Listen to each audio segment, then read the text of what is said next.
నాకు బాబా మీద పగలేదు. కేవలం సాయి భక్తుల్లో ఒక మెగా భక్తుడు ఉన్నాడు. ఆచార్య అని పేరు పెట్టుకుంటాడు. ఆ ఆచార్యుడు వీడియోలో ఒక మాట చెప్పాడు. ఏంటయ్యా అంటే, నిన్న మొన్న ఎవడో తాతగారు వచ్చాడు. ఆడేమంటాడంటే, లలిత్ కుమారు ఇప్పుడు కూడా మీకు అర్థం కాకపోతే మిమ్మల్ని సాయిబాబా కాదు కదా, నేను కూడా మార్చలేను. ఇలా పెట్టుకుంటే సనాతన ధర్మంలో ఏమని చెప్తున్నారో తెలుసా?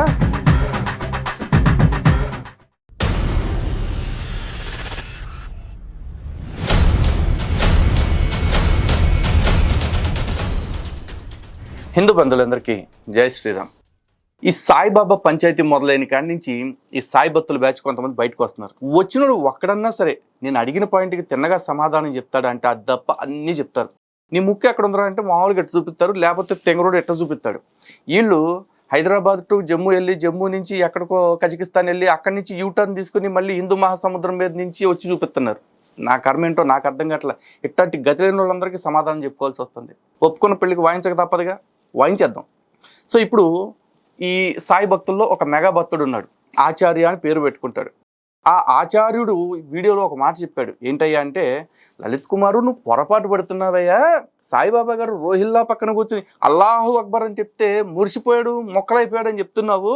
అక్కడ అల్లా అంటే ముస్లింలు పూజించే అల్లా కాదు, అల్లా శబ్దానికి అర్థం తెలుసుకో అన్నాడు. సరేరా బాబు, నువ్వు ఆచార్యుడు కదా, నువ్వు చెప్తే నేను ఏ రొట్టైనా ఇంటాలే కాసేపు అని మర్యాదగా నా చెవులు అప్పచెప్పా. తీరా అతను చెప్పింది ఏంటయ్యా అంటే, అల్లా అంటే ముస్లిం దేవుడి పేరు కాదు, అల్లా అనేది ప్రీ ఇస్లామిక్ గాడ్. అంటే ఇస్లాం రావటానికి ముందు నుంచి కూడా అరబ్ దేశాల్లో అల్లా అనే పిలుచుకోవటం వాళ్ళకి అలవాటు అని చెప్పాడు. కానీ ఇక్కడ ప్రాబ్లం ఏంటంటే, ఇప్పుడు ఆ ప్రీ ఇస్లామిక్ అల్లా అక్కడ ఎగ్జిస్టెన్స్లో ఉన్నాడా? లేడు. ఎందుకంటే ప్రీ ఇస్లామిక్ అల్లాని పూజించే లేదంటే ప్రార్థించే భక్తులందరూ బహుదేవతారాధన చేశారు, విగ్రహారాధన కూడా చేశారు. ఆ విగ్రహాలన్నింటినీ కూడా మహమ్మద్ ప్రవక్త గారే కూలగొట్టించినట్లుగా కొన్ని చారిత్రక కథనాలు కూడా ఉన్నాయి. మరి అప్పుడు సహనం వహించిన ఆ అల్లా ఈ ఇస్లాం వచ్చే టైంకి సహనం లేని అల్లా అయిపోయాడు. అంటే అల్లా పేరు మారలేదు కానీ అల్లా తీరు మొత్తం మారిపోయింది. కానీ బాబా గారు ఇక్కడికి వచ్చిన తర్వాత ఆ అల్లా పేరే తీసుకుని అల్లా మాలిక్కు, అల్లా మాలిక్కు, అల్లా మాలిక్కు అని చెప్పాడు. ఇప్పుడు బాబా గారు అట్ట చెప్పి ఆగిపోయాడా? ఆ రోహిల్లా గారు వచ్చేసి అల్లాహు అక్బరు లా ఇలాహా అని చెప్పేసి చెప్తా ఉంటే బాబా గారు అబ్బా ఆహా, ఎక్స్ప్రెషన్స్ తప్పుగా తీసుకోమాకండి, అంటే అంత హాయిగా ఫీల్ అయ్యాడని చెప్తున్నా, అర్థమైందా? ఇప్పుడు అట్ట ఓకే, బాగా హ్యాపీగా ఫీల్ అయిపోయాడు. ఆయనకి నచ్చింది కదా అని ఊళ్ళో వాళ్ళందరికీ నచ్చాల్సిన అవసరం లేదుగా. కాబట్టి వాళ్ళందరూ రోహిల్లాని చితకబాదాలని ట్రై చేశారు. కానీ బాబా గారు వద్దొద్దు, రోహిల్లా ఇట్లా చేస్తంటే నాకు చాలా సమ్మగా సుఖంగా ఉంది, అంటే అది భజన అంటారా ఏమంటారు మరి తెలియదు, ఆ నామస్మరణ చేస్తూ ఉంటే మరి ప్రతి నా కర్మ మీ కర్మ అర్థం కావట్లా, నేను ఏం మాట్లాడినా భూతి అనుకుంటున్నారు. ఎవరికి చెప్పను, నేను ఎంతమందికి వివరణ ఇచ్చుకోను.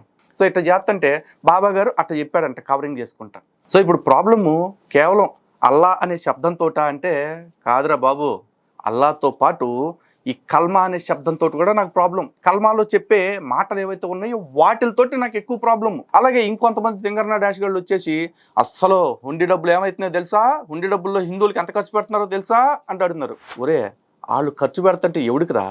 ఎవడో 1,00,000 కోట్లు ఇస్తున్నాడు కదా అని చెప్పి నా సనాతన ధర్మాన్ని తీసుకెళ్ళాడు కాళ్ళ దగ్గర తాకట్టు పెట్టను నేను.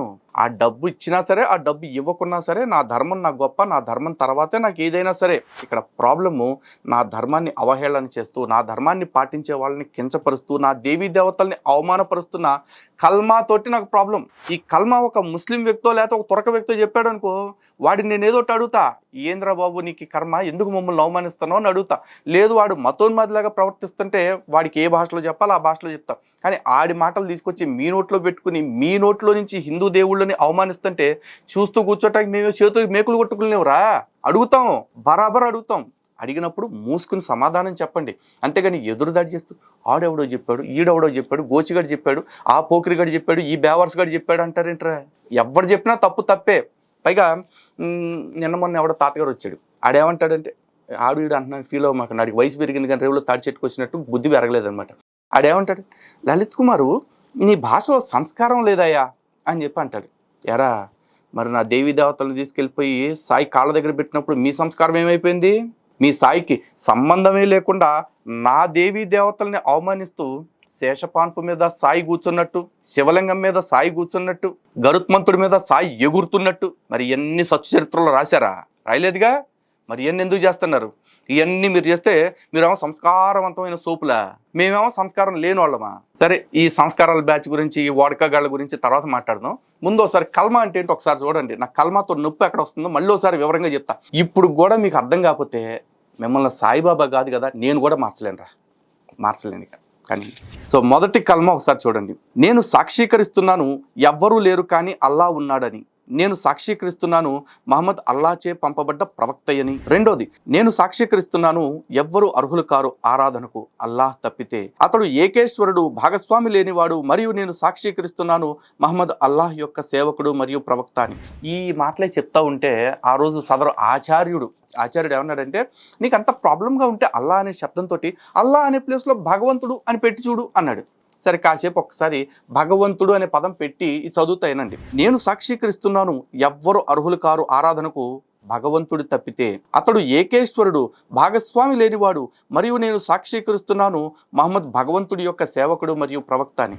ఏ భగవంతుడి సేవకుడు రా మహమ్మద్? చెప్పు.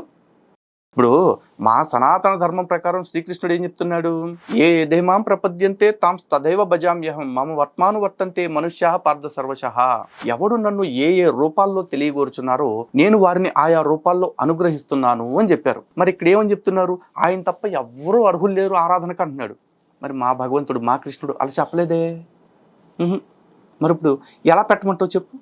సరే, మూడోది, కీర్తనలు అల్లాకే, శ్లాఘనలు అల్లాకే, అల్లా తప్పితే ఎవ్వరు ఆరాధించుటకు అర్హులు కారు అని చెప్పారు. ఇక్కడ కూడా అల్లా అనే శబ్దం తీసి భగవంతుడు లేదా కృష్ణుడు, రాముడు అని పెట్టి చూద్దాం. అవి పెట్టి చూసిన వెంటనే ఏమనిపిస్తుంది?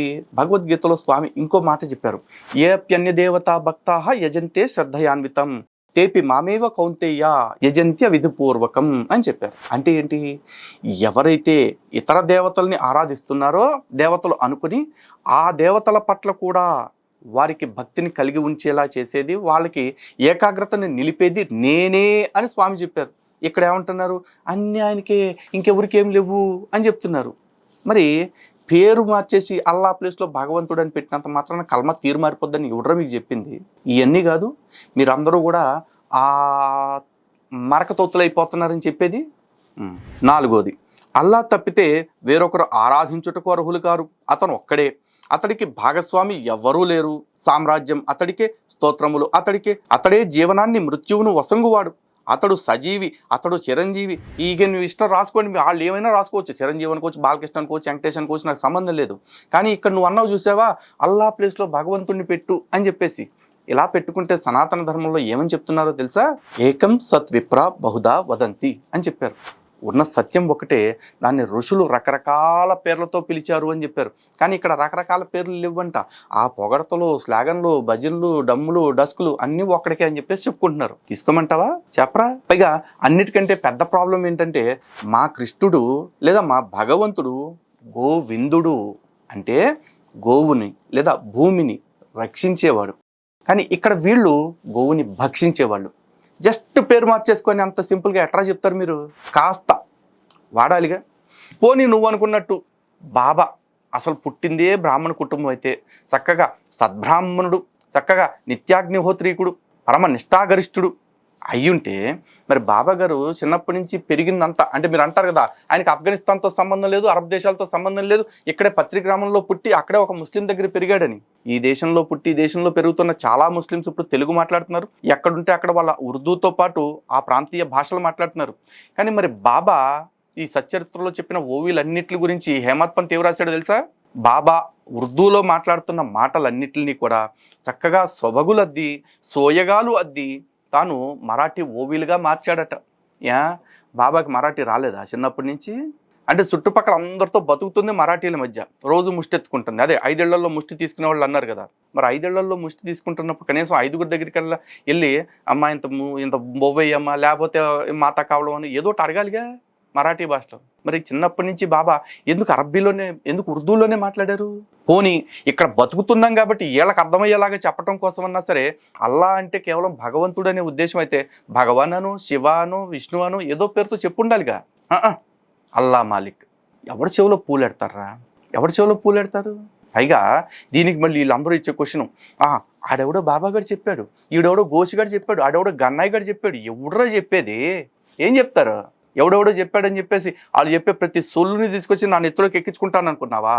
నాకు నా ధర్మం ఏం చెప్తుందో, వేదం ఏం చెప్తుందో, వేద ప్రమాణంతో వచ్చిన ఇతర గ్రంథాలు ఏం చెప్తున్నాయో ఆ వైదిక వాంగ్మయం చెప్పిన వాటిని మాత్రమే నేను ప్రమాణంగా తీసుకుంటా. వీళ్ళు కేవలం పట్టుకునేది ఒకటే స్టాక్ డైలాగ్ ఒకటి పెట్టుకుంటారు, తద్విద్ది ప్రణిపాతైన పరిప్రశ్నైన సేవయా అని చెప్పేసి. ఈ స్టాక్ డైలాగులు మానేసి కొత్త డైలాగ్ ఏమైనా ఉంటే చెప్పండి. ఆర్ఎల్స్ మీరు మన ఛానల్కి వస్తే నా కళ్ళ ముందే కూర్చొని మన ఇద్దరం డిబేట్ చేద్దాం. డిబేట్ అన్నాను కదా అని ప్రతి గోషిగాడు ప్రతి గుండుగాడు ఊపుకుంటూ వచ్చేయమాకండి. ఏదో ఒక ప్రామాణికతతోటి అథారిటీతోటి రండి. మీరు మాట్లాడితే సాయి భక్తులు అందరూ మాట్లాడినట్టే అనిపించుకుని రండి. అట్లీస్ట్ ఒక 20% ఆఫ్ ద భక్తులు మిమ్మల్ని యాక్సెప్ట్ చేస్తున్నట్టుగా ఏదన్నా ప్రూఫ్ తీసుకుని రండి. లేదు దీనికి వెంటనే కౌంటర్గా నీకుందా అథారిటీ, నీకుందా మళ్ళీ అట్లాంటి పర్మిషన్ ఏమన్నా అనుకుంటారు అనుకోండి, డిబేట్కి రామాకండి. నేను ఇలా వీడియోలు చేస్తూ ఉంటుంటే మూసుకుని భరించండి అంతే. ఎందుకంటే నాకు బాబా మీద పగలేదు, కేవలం బాబా విషయంలో కన్ఫ్యూజన్ ఉంది, బాబా హిందువు కాదు అని చెప్పేసి. అలాగే బాబా ముస్లిం అన్న నమ్మకం కూడా ఉంది. నా నమ్మకాన్ని గెలవాలనుకుంటే వచ్చి చర్చకు కూర్చోండి. అంతేగాని అప్పుడెప్పుడో చచ్చిపోయిన స్వామి చెప్పాడు, అప్పుడెప్పుడో బతుకున్న బాబా చెప్పాడు, ఈ సొల్లు ఆపేసేయండి. సో మళ్ళీ నా క్వశ్చన్స్ క్లారిటీగా మీ అందరి ముందు పెట్టా. ఈసారన్నా అడిగిన క్వశ్చన్కి ఆన్సర్ చెప్పండి, అడ్డమైన సొల్లు కాకుండా. ఓకేనా? హిందూ బంధువులారా, వాళ్ళ చేష్టల్ని గమనిస్తూ ఉండండి. నేను చేసే పోరాటం, నేను వేస్తున్న ప్రశ్న అన్నీ నిజాయితీతో కూడుకునే ఉన్నాయి. నా నిజాయితీని ప్రశ్నిస్తున్న వాళ్ళకు కూడా తదుపరి వీడియోలో సమాధానం క్లారిటీగా ఇచ్చేస్తాను. మన హిందూ జనశక్తి ఛానల్ని చూస్తూ ఉండండి. మరిన్ని విషయాలు సాయిబాబా గురించి విత్ ప్రూఫ్స్ మీ అందరికీ చూపిస్తూనే ఉంటా. జై శ్రీరామ్, భారత్ మాతకి జై. సనాతన ధర్మం మాత్రమే సర్వోన్నత ధర్మం, సర్వోత్తమ ధర్మం, శాశ్వతమైన ధర్మం.